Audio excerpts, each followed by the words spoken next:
Friends, நான் இன்றைக்கி evening snacks பருப்பு போலி செய்ய போகிறேன். அது எப்படி செய்கிறதுன்னு மட்டும் உங்களுக்கு காட்டுறேன். ஆனால் நான் வந்து 1/2 கிலோ மாவுக்கு கொஞ்சம் உப்பு, மைதா மாவு பெசரி வச்சுட்டேன். அந்த உருண்டை தான் இது. இப்போ நம்ம எப்படி செய்யணும்னாக்கா, இந்த 1/2 கிலோ மாவுக்கு 150 கடலைப்பருப்பை ஊற வச்சு 10 நிமிஷம் ஊற வச்சு வேக வச்சு, ஒரே விசில் போதும், வேக வச்சு ஃபேன் காற்றுல ஆற வச்சுட்டு நம்ம மிக்சியில் ஒரு ஓட்டு ஓட்டிட்டு அதுலேயே வெல்லம் போட்டு ஓட்டி எடுத்துடணும். ரெடி பண்ணி வச்ச மாவை இந்த மாதிரி ஒரு பிளாஸ்டிக் பேப்பரோ இல்லை ஒரு வாழை இலையோ எடுத்து இந்த மாதிரி போட்டு, இந்த பூரணத்தை நமக்கு எவ்வளோ பூரணம் வேணுமோ இந்த பூரணத்தை எடுத்து இதை மாதிரி மடித்து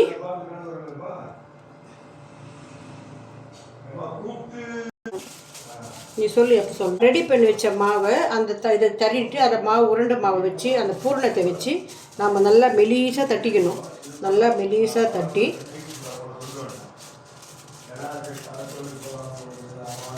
இந்த தவாவில் போட்டு நெய் கொஞ்சம் எண்ணெய் கொஞ்சம் போட்டு இந்த மாதிரி திரட்டி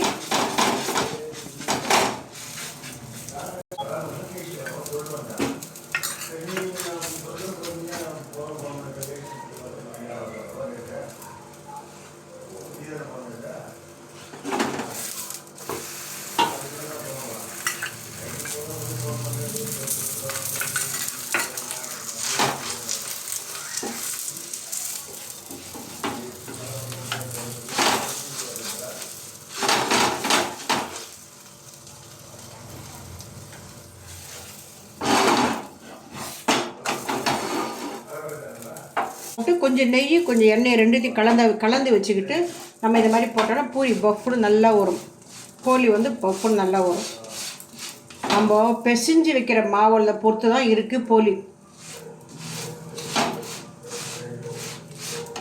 ஃப்ரெண்ட், நான் ரெடி பண்ண போலி நானே உங்களுக்கு சாப்பிட்டு காட்ட போகிறேன். இங்கே பாருங்கள், செஞ்சு இப்போ காட்ட போகிறேன் உங்களுக்கு. போலி சூப்பராக இருக்குது. கமெண்ட்ஸில் சொல்லுங்கள். சப்ஸ்கிரைப் பண்ணுங்கள், லைக் பண்ணுங்கள். போலி எப்படி இருக்குது நீங்கள் சொல்லுங்கள்.